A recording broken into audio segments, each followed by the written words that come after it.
Hi guys, so welcome to Station 1. I wanted to kind of go through the stations with you and just kind of talk to you about each station and kind of what it means. As you can see, there's not a whole lot here at Station 1 because this is DOK 1. Sometimes you'll have hands-on activities, sometimes you won't. Sometimes you're going to have to make adjustments for your special ed kids, EIP kids, whatever adjustments that you need to make. Just make sure that you feel free to do that you don't have to have every kid doing every single thing the same way. So after the pretest that you will give your students, on your pretest you'll have DOK 1 questions, DOK 2 questions, DOK 3 questions. As they take the test and the pretest, you will determine which station that they start with. So let's say you have little Johnny who did really, really well on DOK 1 questions. He will start in DOK 2. Maybe you have little Sally who just really did not do well on DOK 1, so that is where she will start. Maybe you had this really, really gifted kid that really loved rocks and minerals, and they could tell you everything there is to know. And so in that case, you would have a DOK 4, which is an inquiry-based learning unit. They may go through and kind of delve a little bit deeper into their thinking. So at this station, the students will have their map, menu, playlist, whatever you want to call it, of the things and activities they will complete. They will also have their science journal, and in their science journal is every single piece and information that they need to complete everything that's on their playlist. So DOK 1 type activities are lower level activities, and those are right and wrong answers. Those are the ones that they could answer with a yes or no. It's those questions that it's vocabulary. So if you look up vocabulary or you have students do some type of vocabulary activity, that is DOK 1. And of course, we want students to understand vocabulary before they move on to the other stations, so that is very important.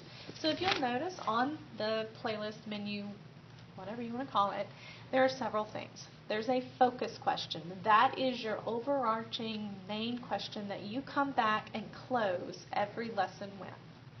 You have your standards, your competency, and then you have your I can statements.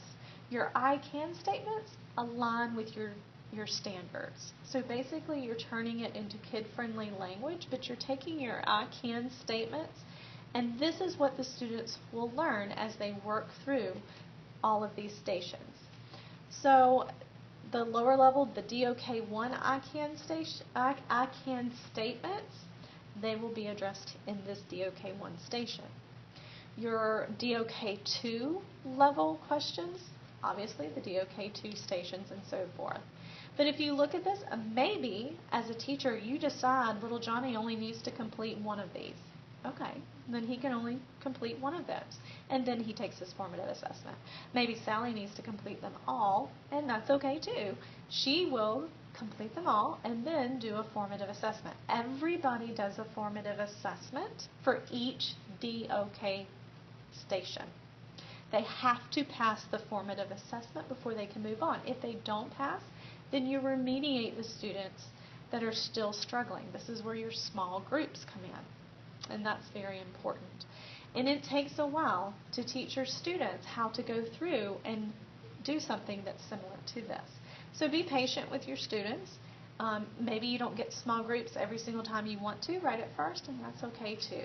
So just know that small group instruction does not go away. It is best practice, and it's still best practice. So make sure that you are giving those all students those learning opportunities. So this is DOK Station 1. Take some time and kind of look through, kind of feel it out. And if there's something on this menu or any of these menus or maps or whatever you want to call them that requires them to do any type of research, for example, it says, how do you complete a hardness test? Well, students are not going to automatically know how to do that. However, if they go to my resource station, which is just to your left, then you will see resources such as textbooks. There are things that I've printed out. There are books from the library. There are computers. There's iPads. There's all kinds of resources that they can use to determine how to complete a hardness test. So If it asks them to do any type of research, that is where they go. Now you can choose to have students can work in pairs, they can work by themselves, they can work in groups, however they're most comfortable, but always that formative assessment is independent.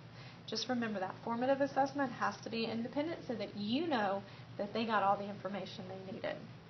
So, as you kind of move past the resource station and go to station 2, you may just kind of look at the resources that are available to students for this particular unit on rocks and minerals.